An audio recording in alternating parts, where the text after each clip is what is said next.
noite a todos. A graça e a paz do nosso Senhor e Salvador Jesus Cristo a todos nós. Nós vamos pregar sobre o livro de Filemão. É um livro não muito conhecido e pouco procurado pelos pregadores. Ele fica logo depois dos 3 T's da Bíblia, que é Tessalonicense, Timóteo, Tito e Filemão. Pode abrir a sua Bíblia aí, por favor. Tessalonicense, Timóteo, Tito, Filemão e depois em Hebreus. Localizaram?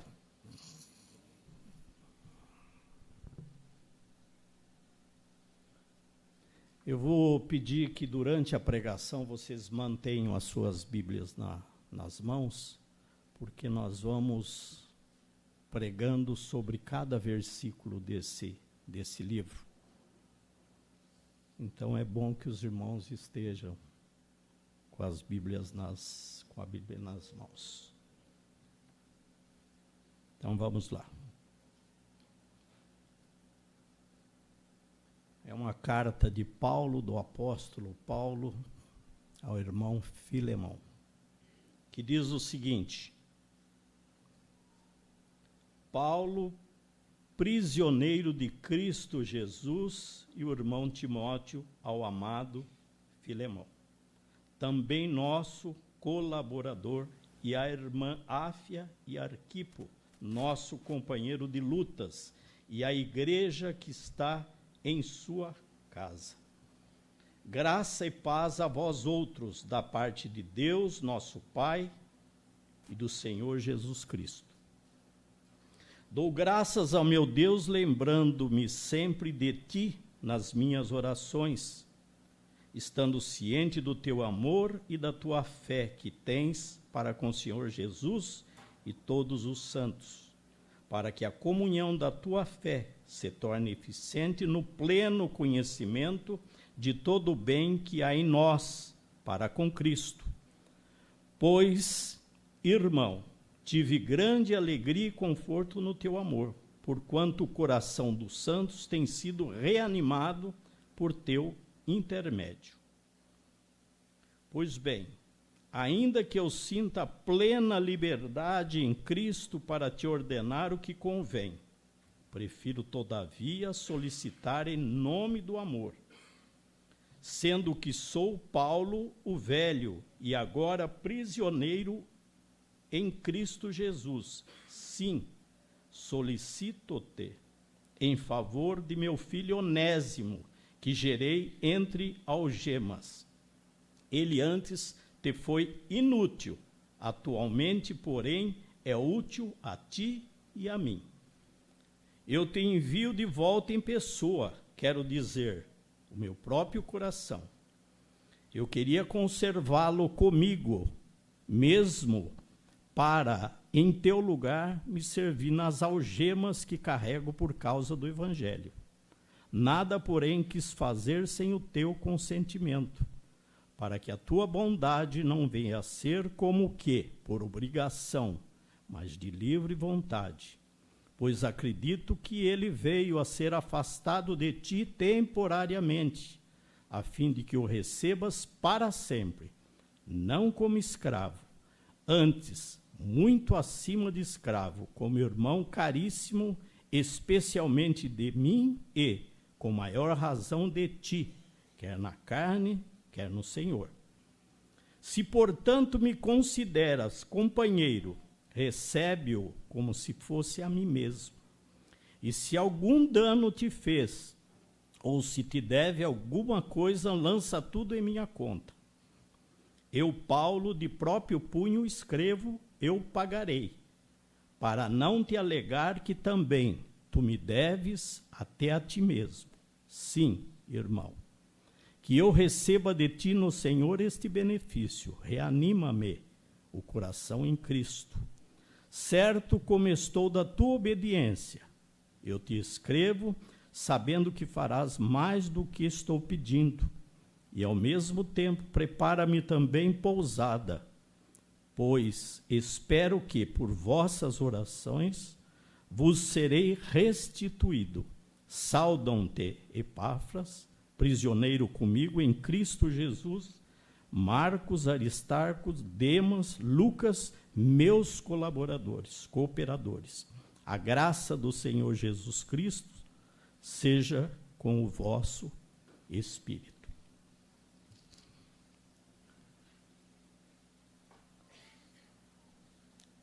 Na verdade, esta carta que o apóstolo Paulo escreve para Filemão, nada mais é que uma carta abolicionista.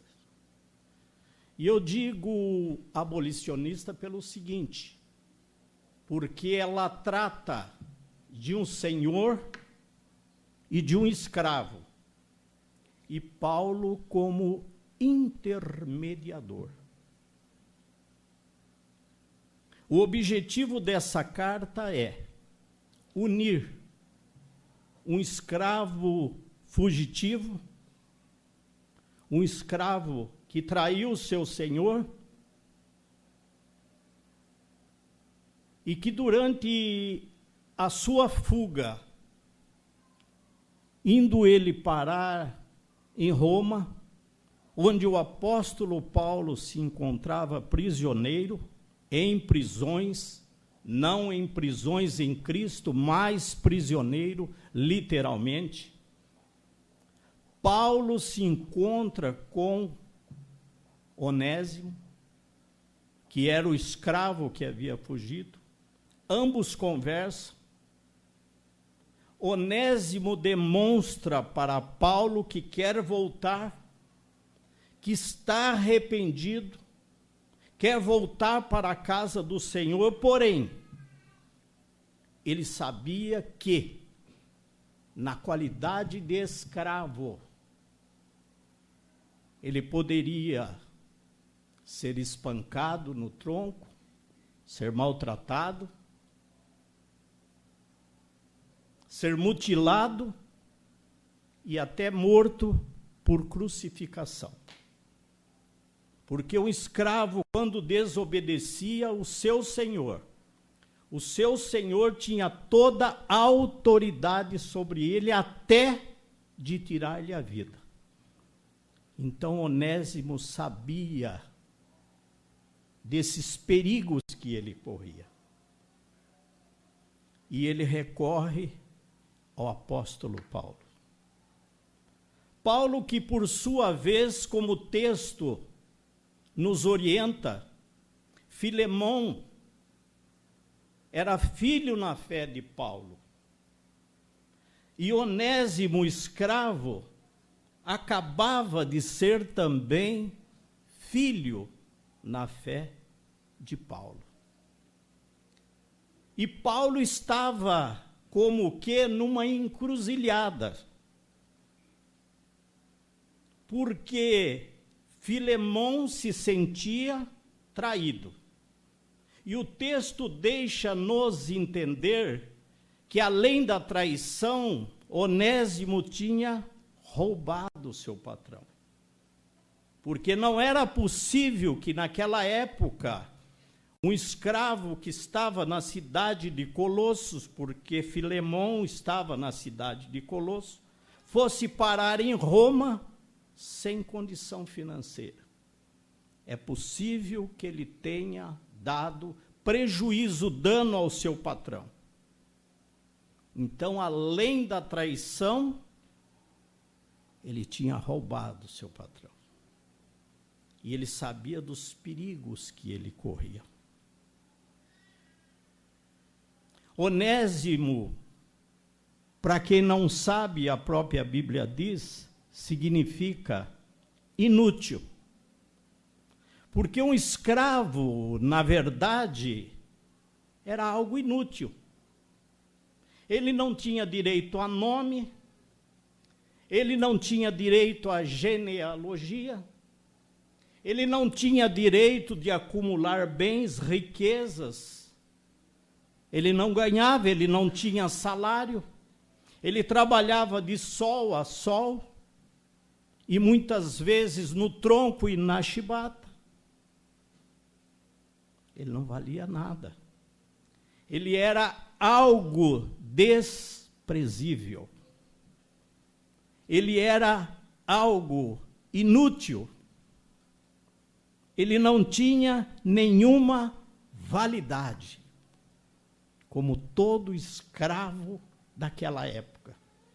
Não tinha nenhuma validade. E o objetivo da carta é a de convencer. Paulo escreve para Filemão, tentando convencê-lo de receber Onésimo de volta. Paulo sabia da autoridade espiritual que ele tinha sobre Filemão, porque ele era o seu pai na fé. Acabava, como diz o texto, de gerar em algemas, ou seja, acabava de gerar na prisão mais um filho espiritual que era Onésimo, porém um escravo. Então Paulo diz para Filemão, recebe-o. Recebe aquele que era inútil, porém, já convertido no Evangelho, agora útil, tanto para mim, quanto para você. Aquele que não tinha nenhum valor, passe a recebê-lo. Hoje ele tem valor, porque ele é convertido. E recebe-o, não mais como escravo, como diz o texto, mas irmão caríssimo em Cristo. É aquele que deverá fazer parte da sua família. Porque quando nós pertencemos à família de Cristo, não há maior, não há menor. Não há circunciso e incircunciso. Não há escravo e não há senhor. Cristo é tudo e em todos. Colossenses 3:11. Cristo é tudo e em todos.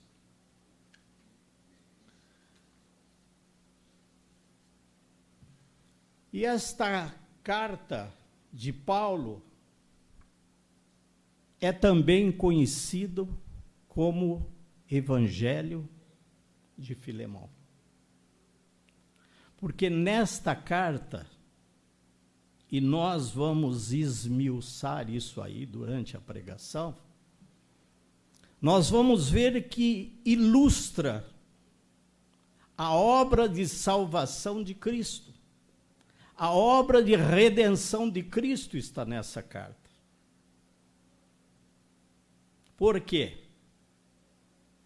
Porque numa comparação, numa analogia, quando bem feita, nós vamos verificar que Onésimo fugiu e foi encontrado. Nós fugimos, porém, fomos encontrados. Paulo se identifica, conhece e converte. Cristo se identifica e nos converte e nos leva à salvação. E por aí nós vamos ver uma ilustração da obra de redenção de Cristo nesta carta. E com esta carta também nós aprendemos algumas lições.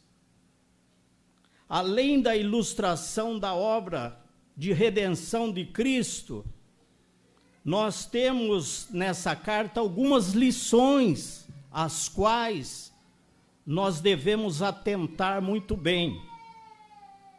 E a primeira lição está no versículo de número 15, por isso eu disse, fique com as suas Bíblias abertas, que diz assim: pois acredito que ele veio a ser afastado de ti temporariamente, a fim de que o recebas para sempre.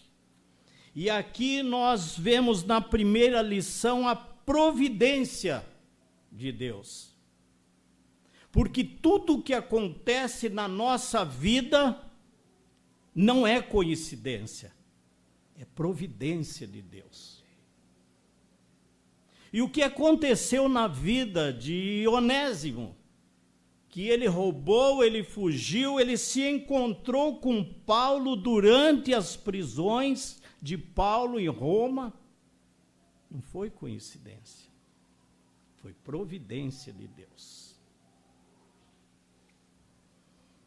Deus, na sua providência, ele não perde o controle da situação.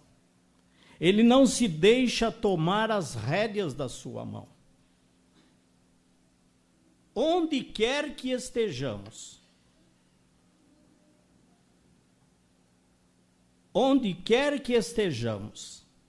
nas situações mais adversas, Deus está no controle da nossa vida.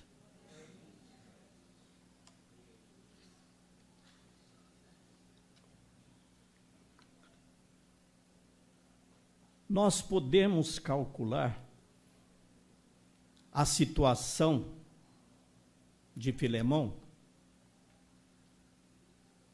Filemão foi traído, foi roubado,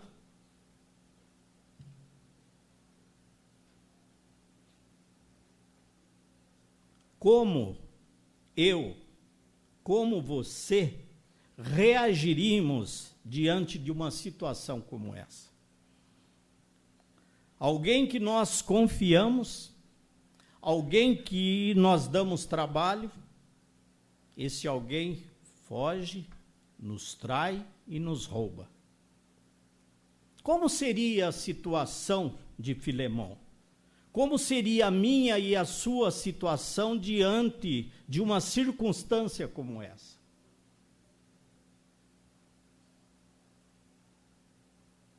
E como seria, inversamente analisando a situação de Onésimo?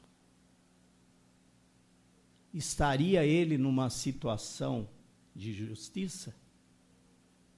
Trabalhava de sol a sol, não ganhava nada, apanhava, ia para o tronco, não tinha direito a um nome, tanto que era inútil o seu nome, Onésimo.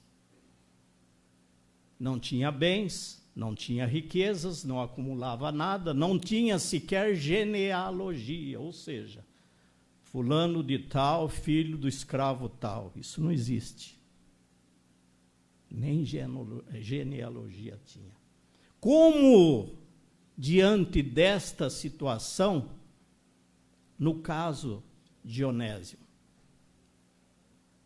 como nós agiríamos? Aparentemente, nós estamos diante de duas pessoas que têm razão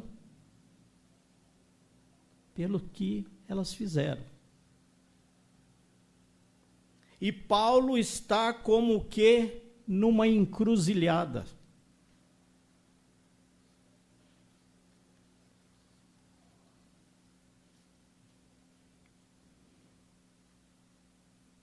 Alguém já disse que a moinha de Deus mói devagar, porém mói muito bem. Onde quer que a gente vá, o que quer que a gente faça, Deus está, vamos se dizer assim, nos seguindo. A moinha de Deus está moendo a cada um de nós. está trabalhando o nosso caráter, a nossa personalidade. É por isso que diz que a moinha de Deus mói devagar, porém mói muito bem. A segunda lição está no versículo de número 11. Ele antes te foi inútil, atualmente, porém, é útil a ti e a mim.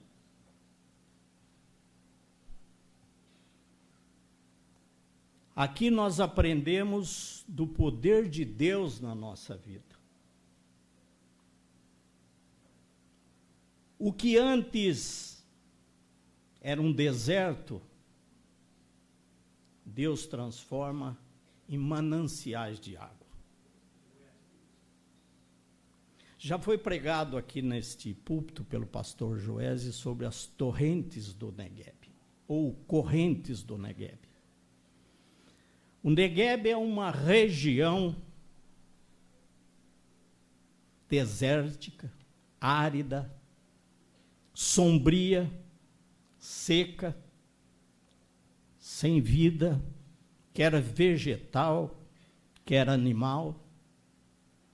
Porém, quando as chuvas tardias, aquelas que caem entre os meses de outubro de um ano a abril do ano seguinte, chamada de chuvas serôdias, as águas que descem pelos montes se formam rios, riachos, lagos, e aquilo que era seco passa a ter vida. E assim é Deus na nossa vida. Assim é Deus transformando o que é inútil em útil. É Deus arrancando aquele que não valia absolutamente nada. Aquele que era um zero à esquerda, era algo desprezível, não tinha nenhum valor, como diz o apóstolo Paulo. Atualmente, porém, é útil a ti e a mim. É o poder transformador de Deus nas nossas vidas. É a transformação que Deus, quando age, a moinha de Deus vem agindo, vem nos moendo, vem nos modificando, vem tratando o nosso caráter. Para que, quando éramos inúteis, passamos a ser úteis.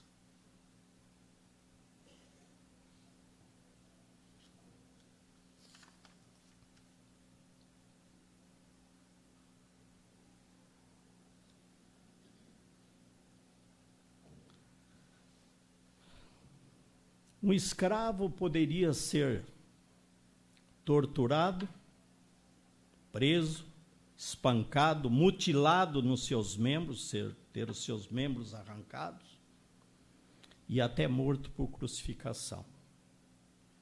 O escravo nascia escravo porque era filho de escravos. O escravo se tornava escravo quando a família muito pobre vendia o seu filho para ser escravo.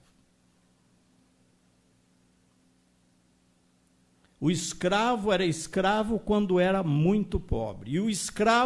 E a pessoa se tornava escrava quando ela não podia pagar uma dívida e o seu credor a tornava um escravo.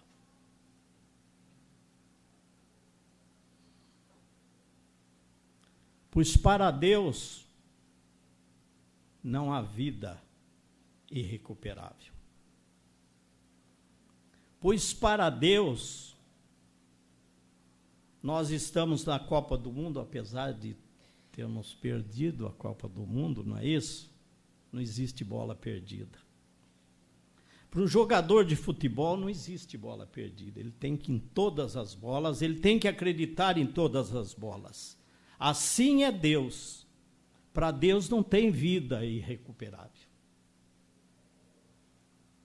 Deus vai, deixa 99 das suas ovelhas e vai atrás daquela ovelha que está se perdendo. Isso significa que não tem vida irrecuperável. Deus vai em todas elas. Não é nós que procuramos, é Deus quem nos procura. Não é Onésimo que fugia, era Deus que o procurava. Foi Deus quem o achou. Foi a providência divina que o achou e o levou e o colocou numa prisão exatamente com o velho mensageiro, já em final de carreira, o apóstolo Paulo. E isto é desta maneira que Deus trabalha nas nossas vidas. É com a sua providência. Às vezes pensamos que é coincidência. Ah, não, isso é coincidência do destino. Não, não é coincidência do destino. Eu, você, nós não estamos nesta noite aqui por coincidência. Nós estamos aqui por providência divina. Foi Deus quem nos trouxe aqui. Foi Deus que me trouxe a pregar e você a ouvir. Que eu precisaria pregar. E certamente, muita gente que está aqui precisa ouvir essa mensagem. Porque a moinha de Deus ainda vai moer muito bem. A terceira lição nos ensina que nós devemos acertar as nossas contas e as nossas pendências.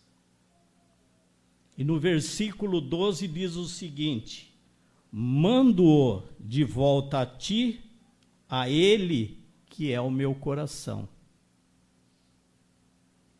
Ao que tudo indica nos versículos 4 e 5, Filemão não era uma má pessoa.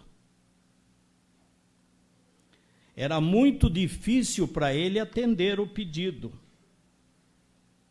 porque os versículos de número 18 e 19 diz assim: e se algum dano te fez, ou se deve alguma coisa, lança tudo na minha conta. Eu, Paulo, de próprio punho, escrevo.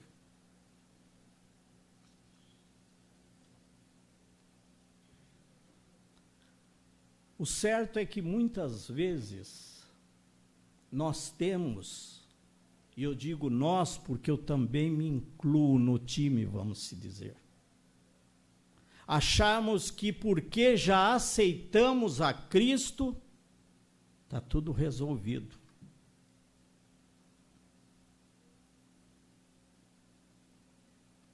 Eu já estou certo. Não preciso de mais nada. Profundo engano nós cometemos. Aceitar a Cristo não remove de nós a responsabilidade de acertarmos o nosso passado.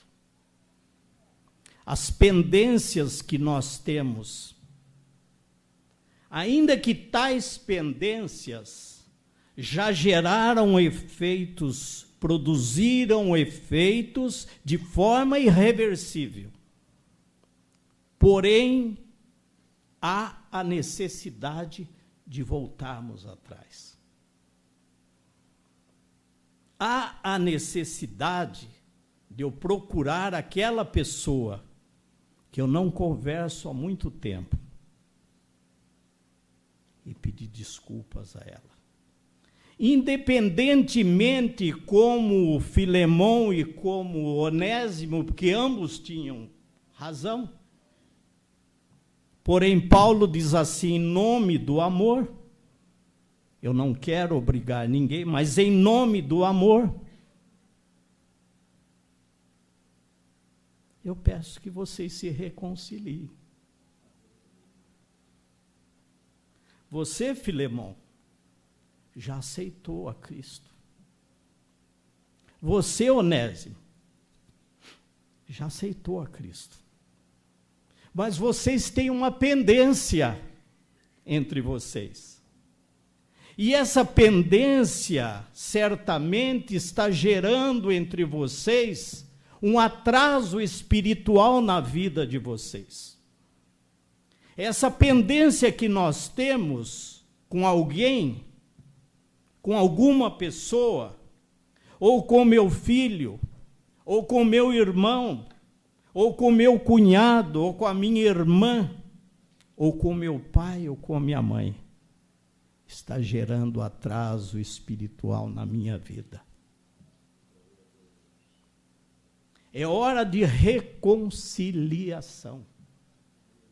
A mensagem de hoje traz como tônica a reconciliação de duas pessoas completamente diferentes.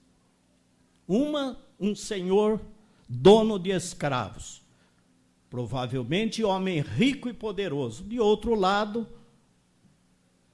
um ser qualquer.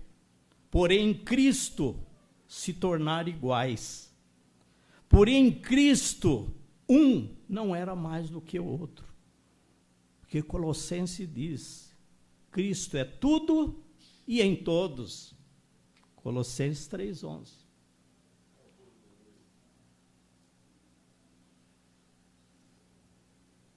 O caso típico que está na Bíblia é o de Zaqueu. Olha o que Zaqueu disse: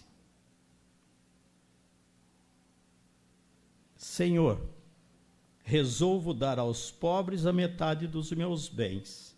E se em alguma coisa defraudei alguém, restituo 4 vezes mais.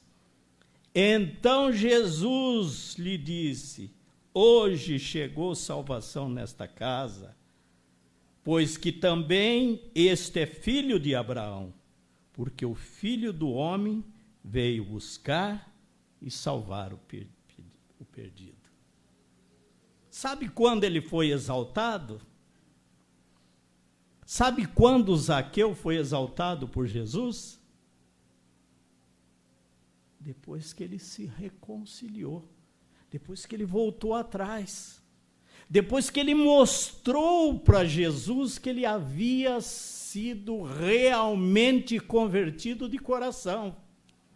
Porque qual era o mal de Zaqueu? Era um cobrador de impostos. Era um homem que espoliava o povo. É um homem que roubava o povo. Nada mais, nada menos que um estelionatário.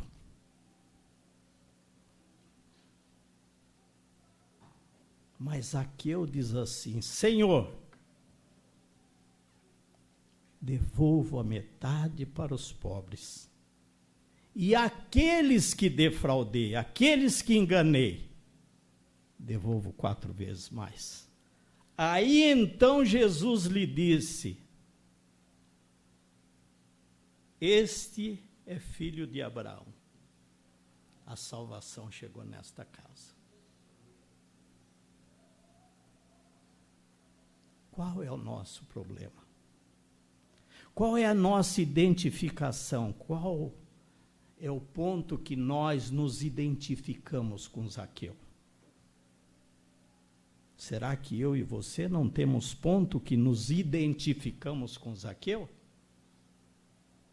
O jovem rico chegou em Jesus e diz assim: que faço para herdar o reino de Deus?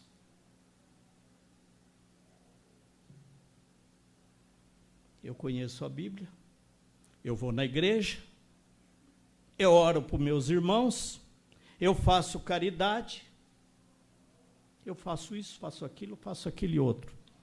Jesus virou para ele: vende tudo que você tem e dê aos pobres. O jovem abaixou a cabeça e foi embora. Sabe por quê? Porque o coração dele, o dinheiro estava no coração dele. Aquele era o principal problema dele. Qual é o meu Qual é o seu principal problema? Não adianta dizer que vem na igreja. Não adianta dizer que ora. Não adianta dizer que lê a Bíblia, que conhece a Bíblia. O jovem rico também conhecia. Ele fazia todas essas coisas. Leia o texto que você vai ver. Será que o teu problema, o meu problema, porque quando eu digo para a igreja, eu também estou no meio. Por favor, não é lição de moral para a igreja. Será que o teu problema não é a língua? Será que o teu problema não é a concupiscência dos olhos, a concupiscência da carne? Paulo tinha um espinho na carne que até hoje nenhum teólogo conseguiu decifrar que espinho era esse. Mas ele tinha, que o perseguia, que ele lutava contra esse espinho. Será que você tem lutado? Será que eu tenho lutado? Será que o meu problema, o nosso problema, o problema de alguém não seja a pornografia? O sexo? O dinheiro?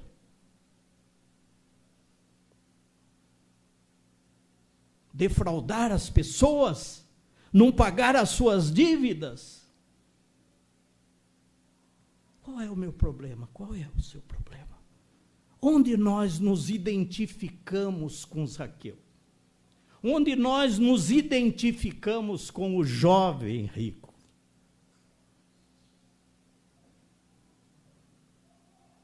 Porque de uma coisa é certo, você pode fazer o que você quiser.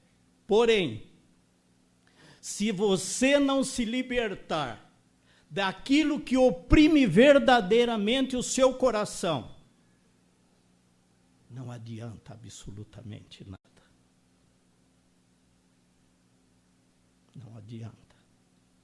Senão Jesus não diria para o jovem rico: pois bem, parabéns.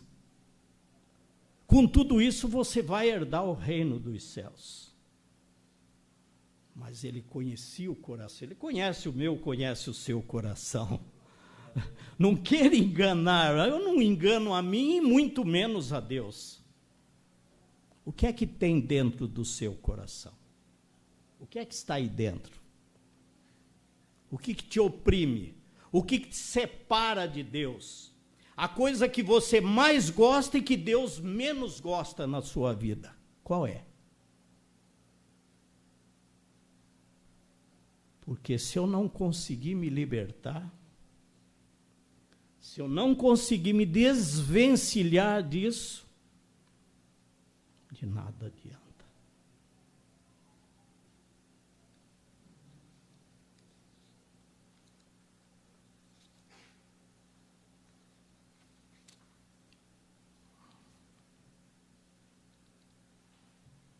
Como diz a Bíblia, lá em 1 Coríntios 11, 19, o seguinte: porque até mesmo importa que haja partido entre vós, para que também os aprovados se tornem conhecidos em vosso meio.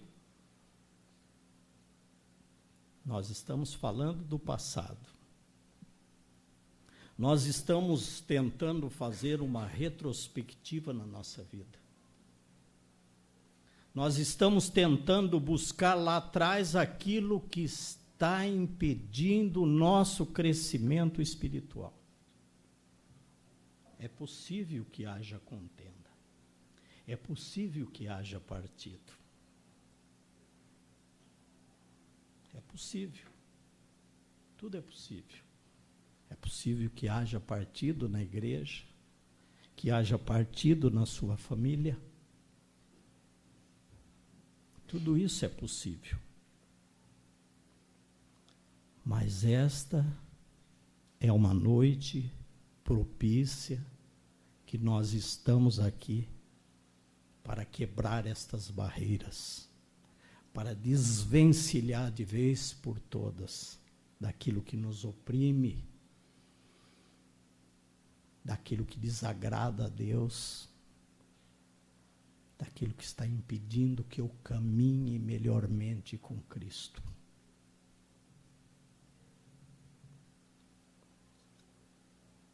A quarta lição está no versículo de número 14. Nada, porém, quis fazer sem o teu consentimento, para que a tua bondade não venha a ser como que por obrigação, mas de livre vontade.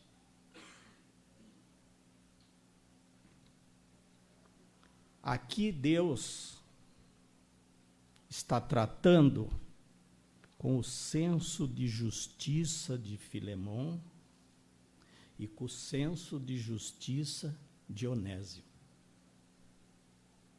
Porque na reconciliação, ou na conciliação, aquele que se sente que está com a razão, preste bastante atenção, ele tem um senso de justiça dentro dele que não deixa ele fazer.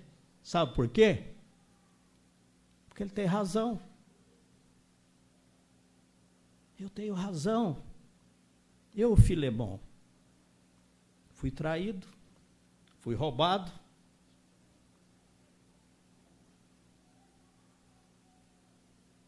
fui deixado, contava com aquele maldito escravo e ele me traiu. Então, eu, Filemão, não vou pedir desculpa coisa nenhuma. Eu tenho razão. E Onésimo? Eu sou escravo, trabalho de sol a sol, apanho, como mal, não tenho roupa para vestir, não tenho direito à família, nem meu nome é inútil. Meu próprio nome significa inútil, Onésimo significa inútil. Eu fiz o que fiz porque tinha razão. Eu deveria fazer. Eu deveria fugir.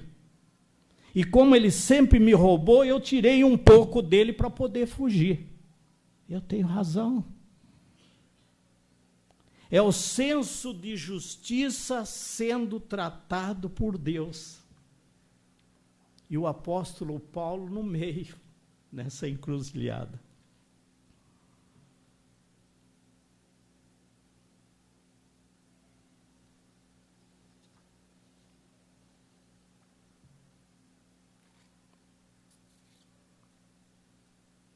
Porque não é fácil, nem do lado de Filemão, que você esteja, e nem do lado de Onésimo.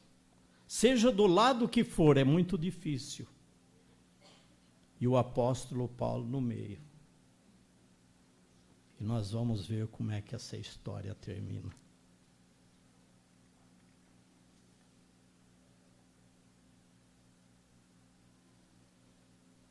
E no versículo 8 e 9 diz assim: Pois bem, ainda que eu sinta plena liberdade em Cristo para ordenar o que convém, prefiro, todavia, solicitar em nome do amor. Pois bem, ainda que eu sinta plena liberdade em Cristo para ordenar o que convém, prefiro, todavia, solicitar em nome do amor. Paulo era pai espiritual de Filemão, era pai espiritual de Onésimo. Ele poderia muito bem chegar, botar o dedo no nariz de cada um e falar: dão a mão, pede desculpa, porque se vocês foram convertidos, vocês me disseram o que foram e foram na minha presença, vieram aqui à frente, aceitaram a Cristo, vocês têm que se reconciliar. Mas não. Paulo diz assim: prefiro, todavia, solicitar em nome do amor. Sabe por quê? Porque no amor não tem barreiras. No amor não tem lei. Nada resiste ao amor. Quando eu toco no mais profundo de uma pessoa, no seu sentimento de amor, ela acaba se convencendo. Como diz, eu atingi o calcanhar de Aquiles, o lugar mais fraco daquela pessoa, que na verdade é o lugar mais forte. Mas através do amor ninguém resiste. O amor é irresistível. Então o apóstolo Paulo, conduzido pelo Espírito Santo de Deus, diz assim: eu não forço a nada. Bem que poderia fazê-lo, para ordenar o que convém, mas prefiro todavia em nome do amor. Paulo desce da sua condição de pai espiritual de cada um, pega na mão de um e pega na mão do outro. Se bem que não estava presente Filemão, ele apenas assinava e escrevia uma carta. Como Cristo faz conosco. De um lado Deus e do outro lado nós pecadores. E Cristo intermediando. E Paulo intermediando a situação. É por isso que é dito o Evangelho de Filemão.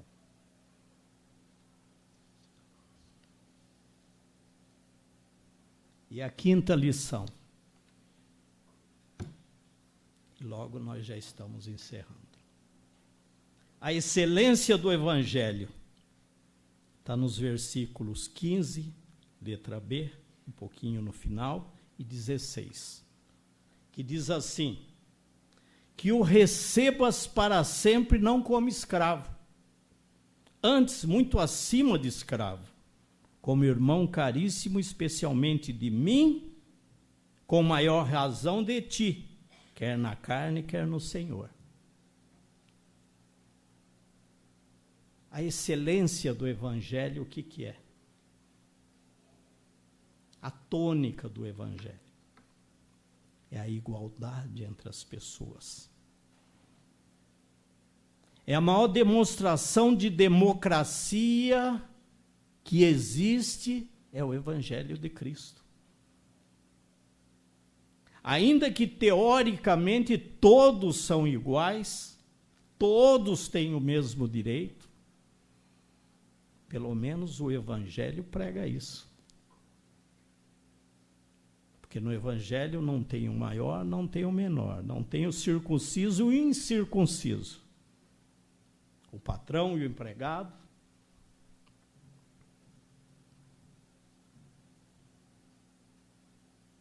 O menor e o maior, o rico e o pobre, o negro e o branco, o culto e o inculto, todos são iguais. Todos devem tratar a todos com igualdade. É essa a tônica do Evangelho, é o escopo do Evangelho. Cristo.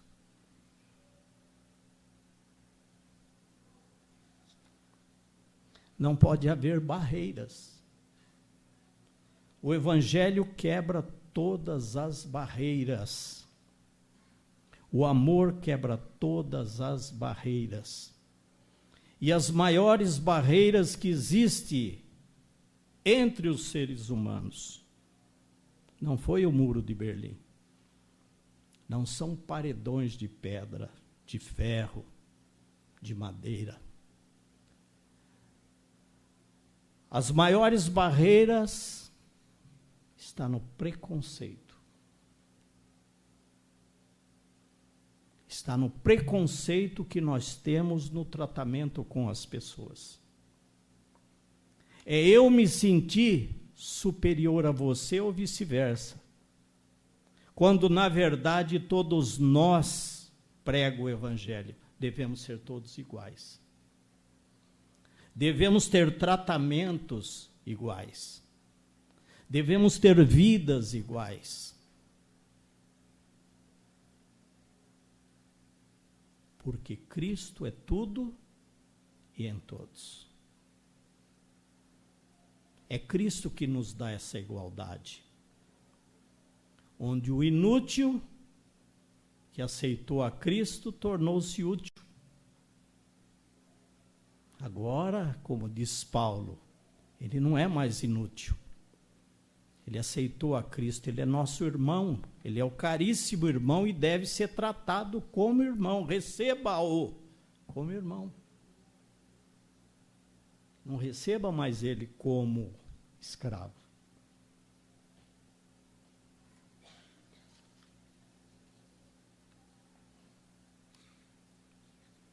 E como eu disse no início,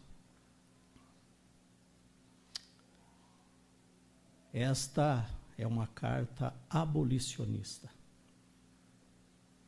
O que é uma carta abolicionista? Creio eu que Deus quis deixar registrado uma carta verdadeiramente, literalmente, uma carta de alforria na Bíblia. Para a escravidão física, não a escravidão espiritual. Porque essa carta, na verdade, é uma carta de alforria. É uma carta abolicionista. Porque o objetivo dela também é abolir a escravidão.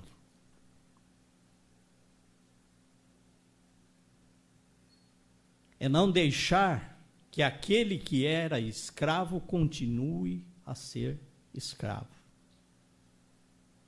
E todos nós sabemos, todos nós conhecemos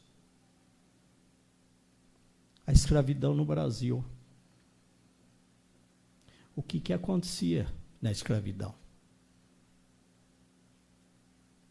Os nossos irmãos negros eram caçados como animais nas costas africanas, laçados, trazidos em porões de navios, sem a mínima condição de higiene e vida, quando muitos morriam e seus corpos eram jogados no mar. Mas o pior de tudo isso é que há 120 ou 130 anos atrás, na época da escravidão, não existia meio de comunicação, WhatsApp, celular, telefone, etc.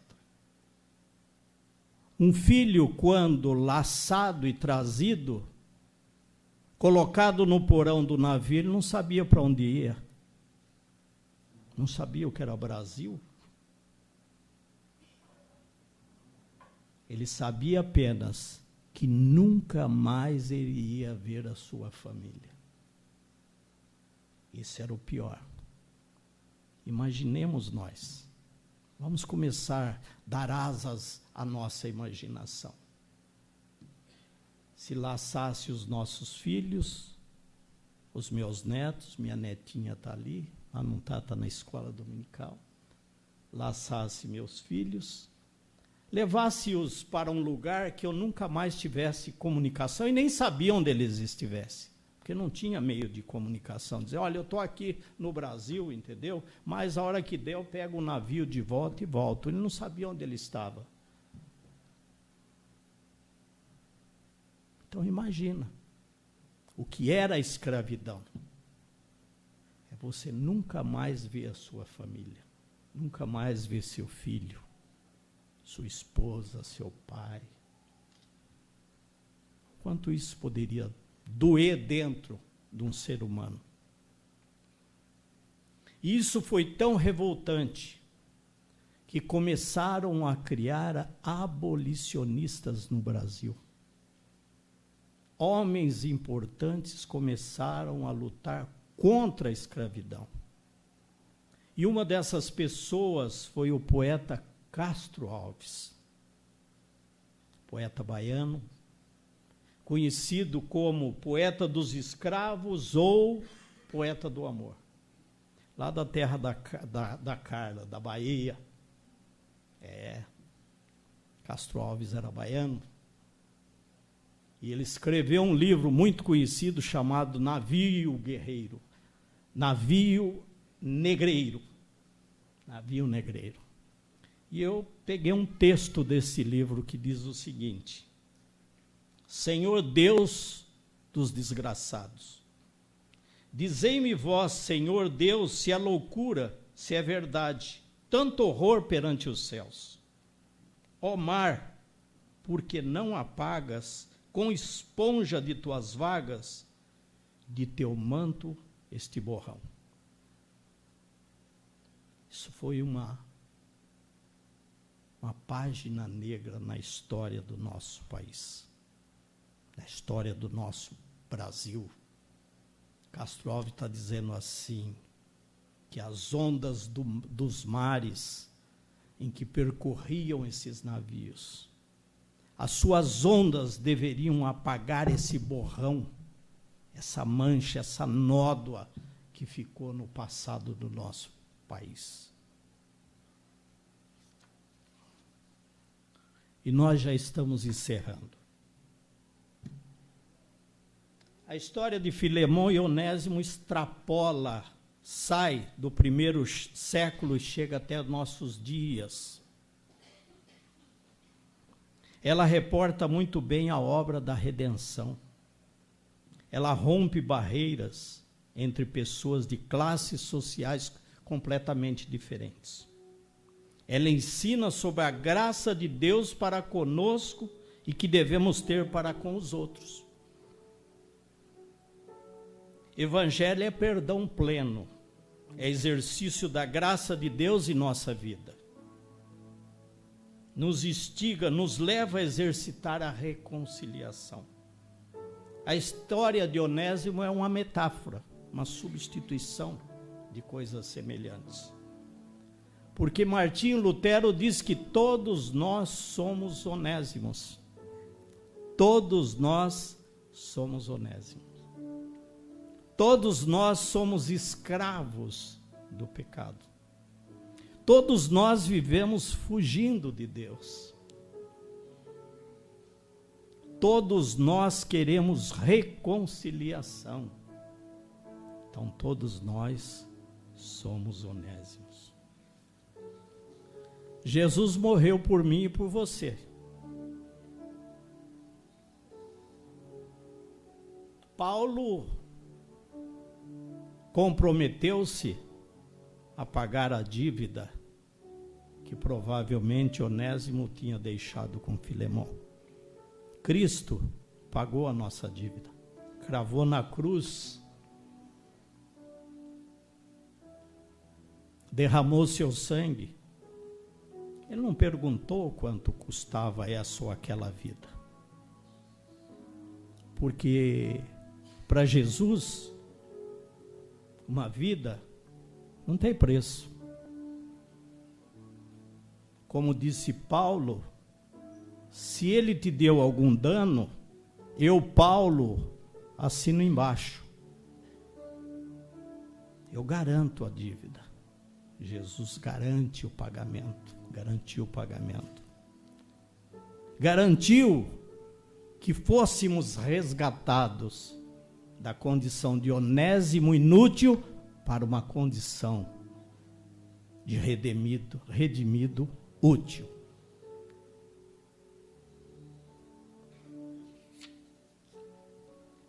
E o interessante, depois vocês vão ler com mais calma essa carta. E eu peço que vocês leiam. E vocês vão perceber que a carta termina num silêncio. Ela não diz que Onésimo voltou e que Filemão o recebeu. A carta simplesmente termina num silêncio. Vocês sabem por quê? Porque ficou aberta uma página. Ali ficou aberta uma página para que eu e você escrevemos a nossa história. Pode você se colocar no lugar de Onésimo, pode você se colocar no lugar de Filemão. Pode você achar que tem razão, pode você achar que tem razão, porém, o livro e a página estão abertos para eu e para você escrevermos a nossa história. E não vamos fazer vocês mulheres como Eva, dizer assim, foi a serpente, e nós homens como Adão, foi essa mulher que o Senhor me deu. Não vivamos de desculpas esfarrapadas. Não vivamos de achar que temos razão em tudo e por isso não devemos nos reconciliar.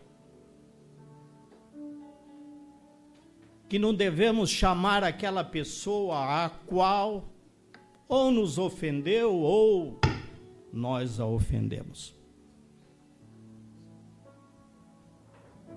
Essa é a noite, e depois o pastor Guilherme vai fazer o apelo, porque se todos nós somos onésimos, porque se todos nós temos alguma pendência do passado, essa noite nos chama para uma reconciliação. E é hora de reconciliação. Não deixe que a sua vida espiritual se atrase. Não perca o bonde. Como diz, não perca o bonde. Ele passa, vai embora, e talvez não tenha outra oportunidade. Por quê? Porque eu não sei se eu vou estar vivo amanhã. Eu não sei se vou ter oportunidade amanhã. Eu não sei se Deus vai me dar esta oportunidade aqui nesta vida para eu me reconciliar. Aproveita essa página aberta desse livro de Filemão. Escreva a tua história. E que Deus abençoe a todos nós, no nome santo de Jesus. Amém.